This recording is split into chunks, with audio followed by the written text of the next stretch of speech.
So as the quarantine's being extended, protests are popping up across the U.S. wanting to reopen the economy.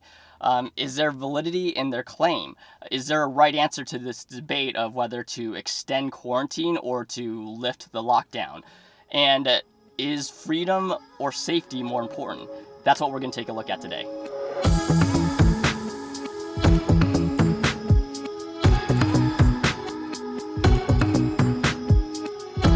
So as of recording this, we're about a month or so into the coronavirus quarantine. Um, it's estimated that this could go on for another few weeks or even months.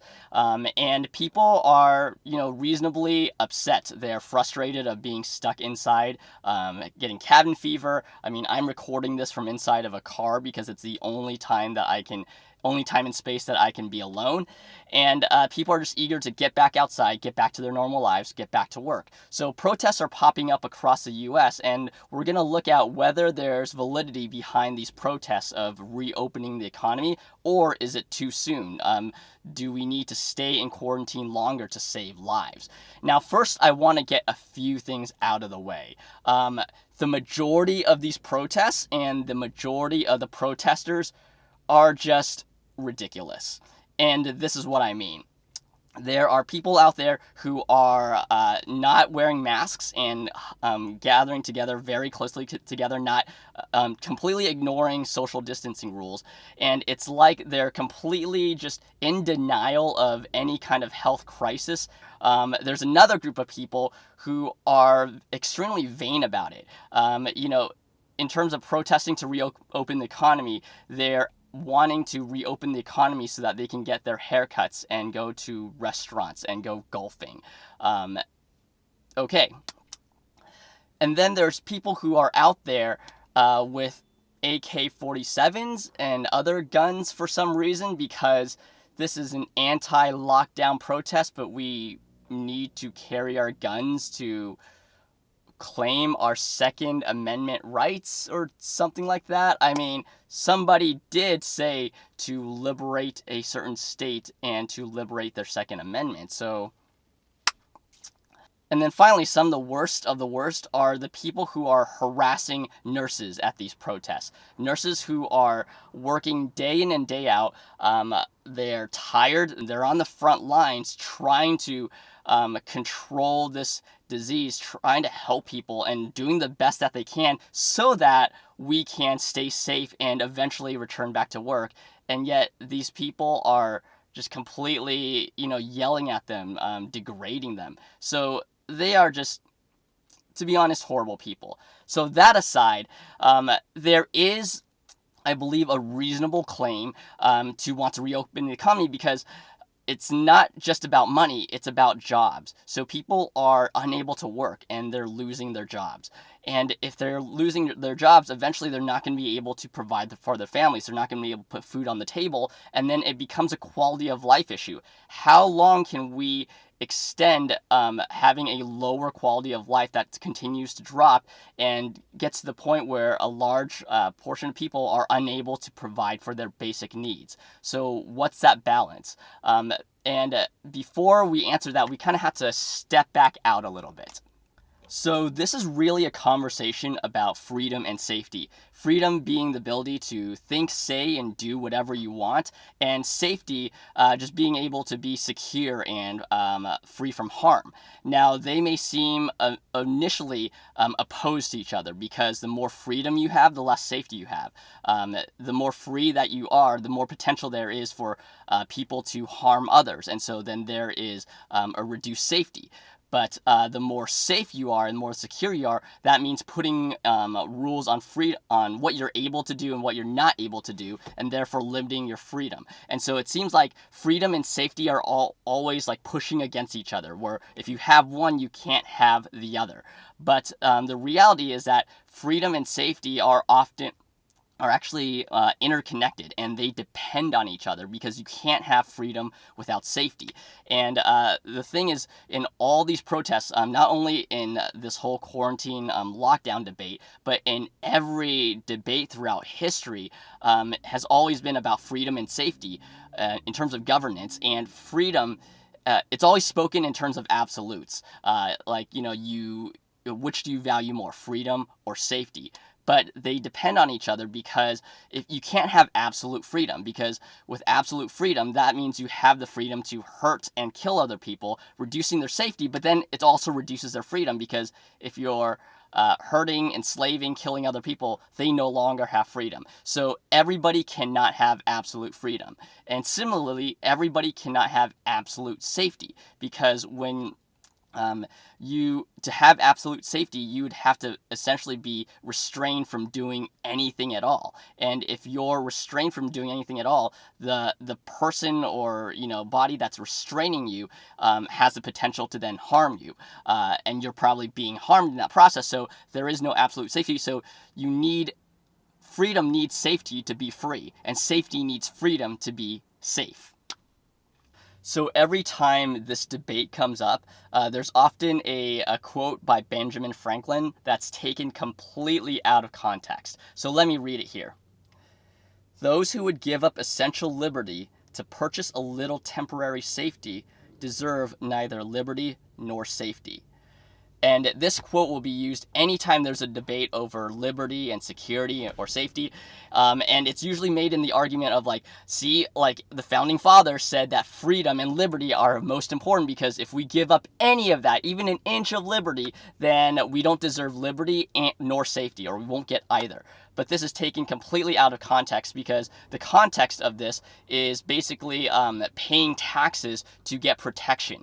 And Benjamin Franklin was writing a letter saying, no, we shouldn't do this, because based on that current deal, the terms weren't fair. I'm not going to go too much into it because it's a little more complex, but essentially he later decided the terms were fair, because he signed the Constitution, in which states gave up some of their freedom, paid taxes, so that they would have the protection of the federal government. And the key words in this quote are essential and temporary. So he's saying, don't give up essential liberty, something that you really need, for something that's temporary, safety. But you could flip those around too and say, don't give up essential safety just for temporary liberty, because that wouldn't make sense. Because the key thing here is, don't give up something essential for something that is temporary.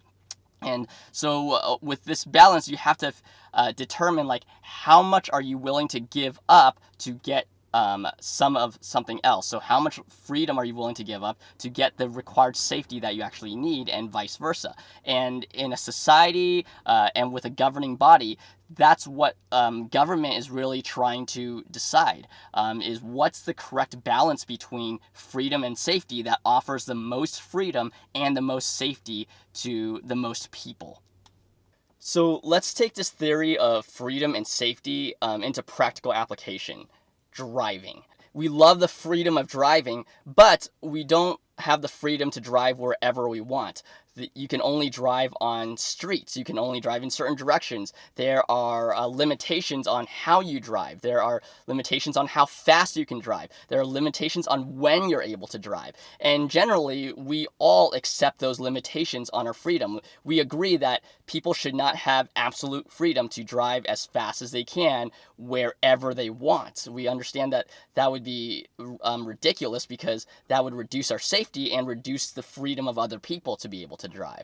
So even though we love freedom, we accept that there are limitations on that freedom.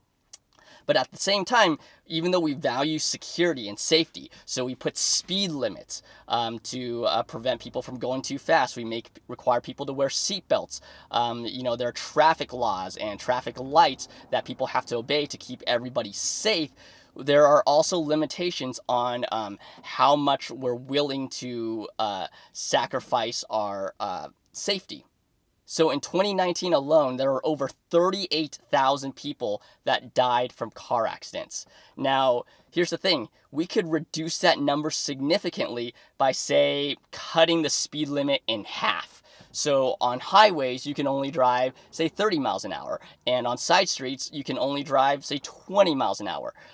That would eliminate so many deaths in the US. At the same time, we could also virtually eliminate deaths completely by just banning driving. Think about that. If nobody drove cars, 38,000 people a year would be saved because they would not be dying in car accidents. We could even allow driving for only essential purposes like going to and from work, and you can't drive leisurely anywhere. We can have only designated drivers like public transportation or taxi cars or Ubers, and so limiting the amount of people driving would significantly reduce the amount of deaths. But the thing is, we aren't willing to do that because we know that it would significantly reduce our productivity. It would reduce our economic output. It would reduce our quality of life. It would reduce our enjoyment of life.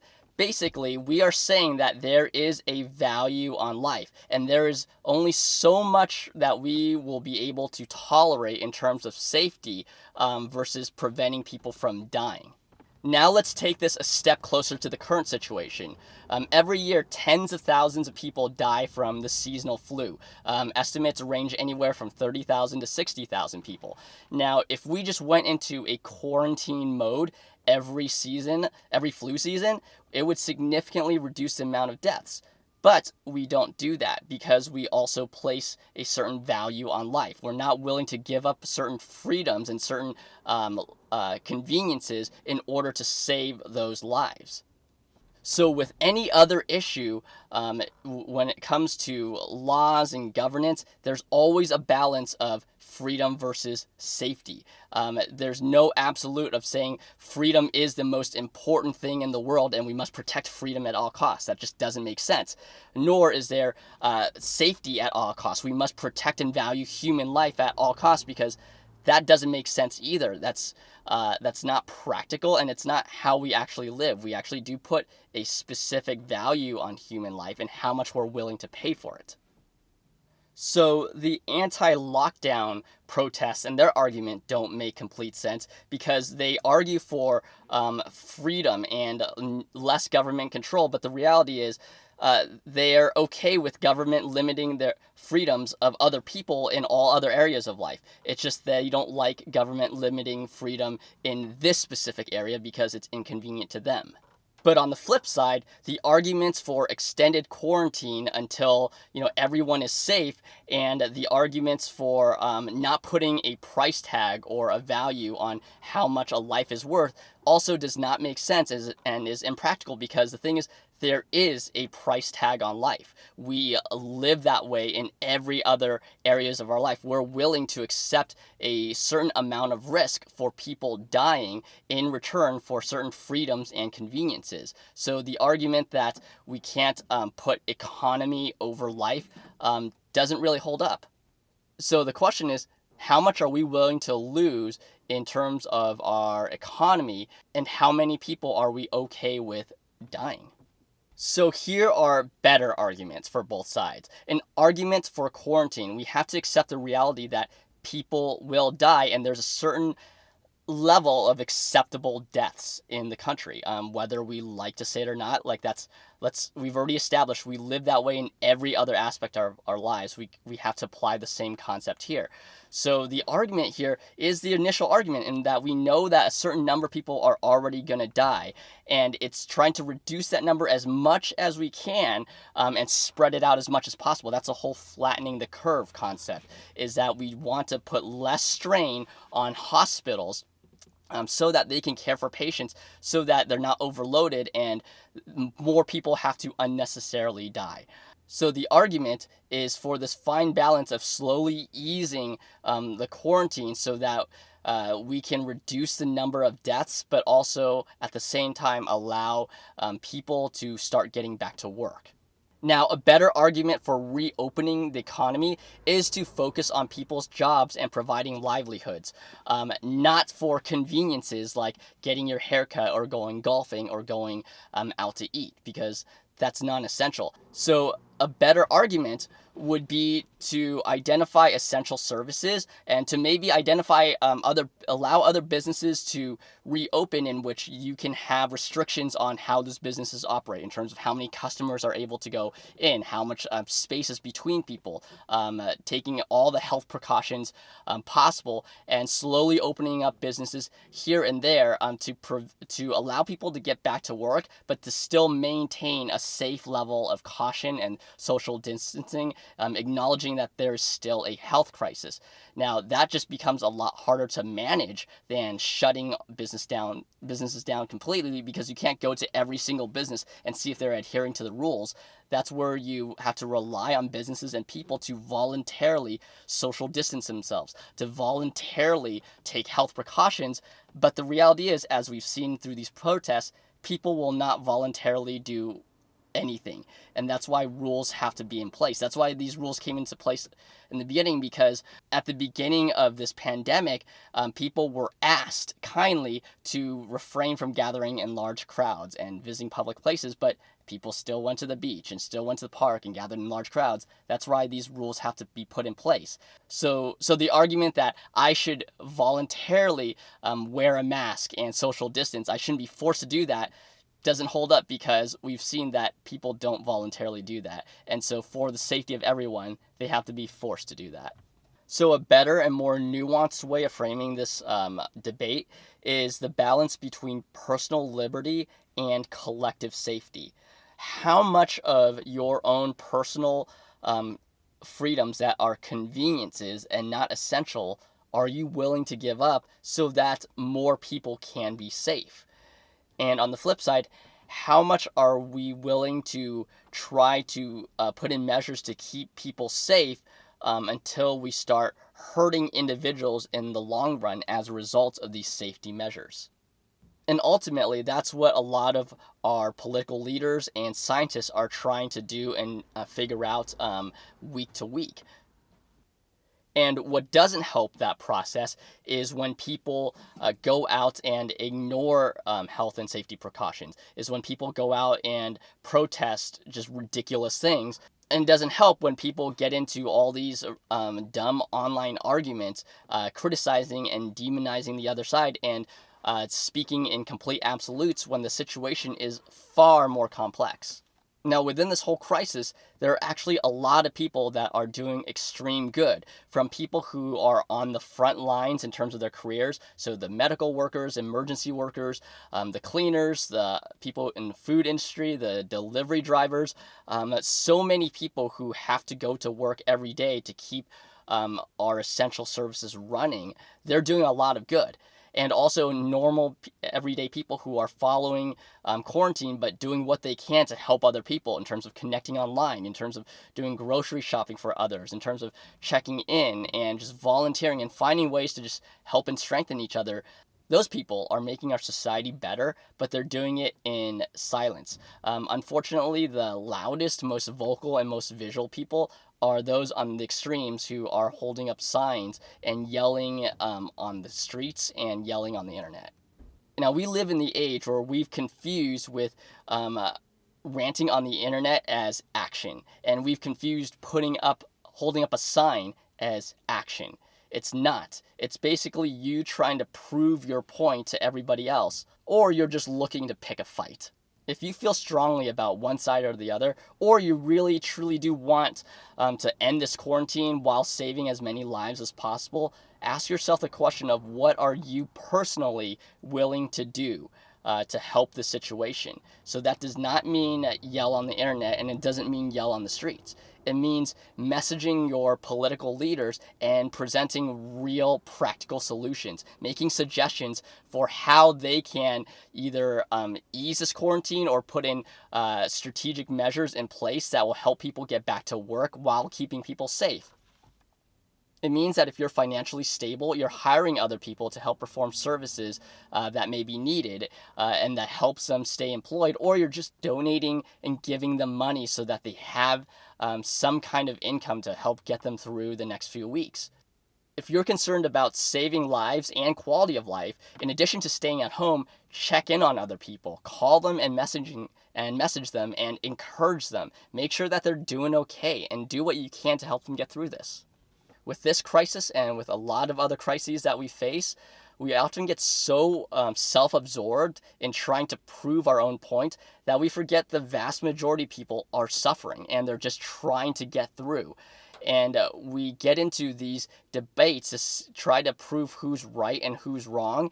And we completely forget that it doesn't really matter if it's not helping anyone at all, if people are still suffering at the end of the day, whether or not someone is right or wrong. So stop fighting each other, stop fighting for yourself, and start fighting for your neighbor. Now, I know this really didn't answer any questions. If anything, it just made things more complex. But hopefully you get a clear view of just how complex the situation is and how unhelpful it is to make absolute arguments in terms of your side being completely right and demonizing the other side being completely wrong, when the answer lies somewhere in the middle. And the best way to bring this all to a resolution is to come up with helpful, intelligent, creative ideas, communicating those with our leaders, participating in respectful, intelligent conversations, and simply just helping other people out. Thanks so much for listening. I really appreciate you taking the time to hear me out, and I'd love to hear your feedback and comments. So please leave them and let's start an honest and authentic conversation. Over the next few weeks, I'm going to be speaking on a few more issues. A lot of them will be related to coronavirus because that's the situation that we're in right now. But I will talk about some other topics that are unrelated to coronavirus just so that we can have a little bit of a break. So if there's anything going on currently in the world or in our society that you love to hear my thoughts on, please let me know. At the same time, I'm also going to try to interview a few of my friends who are experts in certain areas to give their perspective on things. So if you want to see more of these shows, go ahead and like and subscribe. Thanks a lot.